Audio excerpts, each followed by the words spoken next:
Yeah, they were able to make it work after some weather delays. Of course, weather held off for us for all fireworks yesterday, but now storms rolling in this morning, and there's going to be a heck of a view with some of these storms. Again, not severe, but look at Bartlesville. Hello. There's a bit of kind of a roll cloud, shelf cloud coming into town here that's out ahead of this next line of storms that is off to your west and northwest. So again, oftentimes you'll see this and you go, oh boy. I mean, there are some strong storms moving in, but it's more bark than bite, so to speak.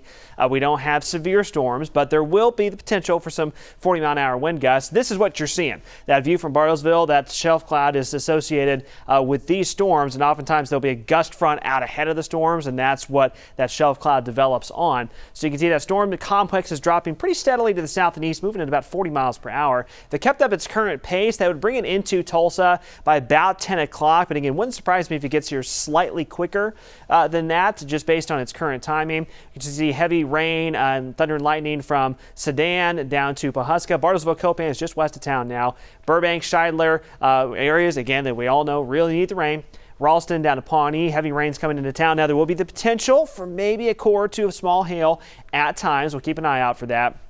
But it's mostly the heavy rain and 40-mile-an-hour wind gust potential. So the Tulsa Metro, that chance goes back up here over the next couple of hours as this complex rolls in. This afternoon, chances go back to the low side of things, about 20% chance. But then late tonight, tomorrow morning, guess what? We pretty much repeat the process. That was just kind of the 24-hour timeline. Let's get the timeline over the next 4 days or so, up and down, and primarily focused on the nighttime and morning time frames the next several days. So early tomorrow morning, Thursday night, Friday morning, Friday night, Saturday morning, Saturday night, Sunday morning. There's going to be, because of the upper level flow, northwesterly upper level flow that we're in, it's going to keep steering complexes of storms into our area over the next several days. Now, high temperatures is still going to be kind of a moving target, especially northeastern Oklahoma. We're starting to adjust these highs here a little bit because the longer storms linger to the north, the more will stay relatively cooler. So if sunshine breaks back out, we're into the lower 90s this afternoon.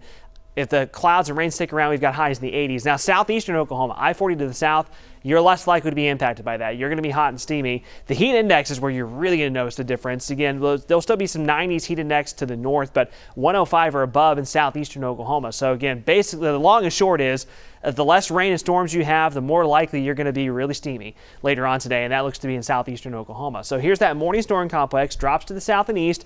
By midday, it's mostly diminishing. This afternoon, during the heating of the day, there'll be an outflow boundary from these morning storms. Looks like it'll be kind of between I-44 and I-40. A few of these storms later this afternoon, this evening, could be strong to severe, and then late overnight into tomorrow morning, storms will eventually kind of do what's happening this morning, form another complex, a larger complex of storms, dive south and east. Could be some wind and hail potential with that, and then fading away during the afternoon. But like I said, we just kind of keep rinsing and repeating that scenario and that process for several days running. So after today, one of the pieces of good news is temperatures will drop below normal and kind of hold there for most of the next several days with these repeated rounds of morning rain and storms and some locally heavy rains as well. So just be aware, we're going to be using the umbrella off and on a lot over the next several days, but that does, for the most part, keep the July heat at bay late this week into the weekend.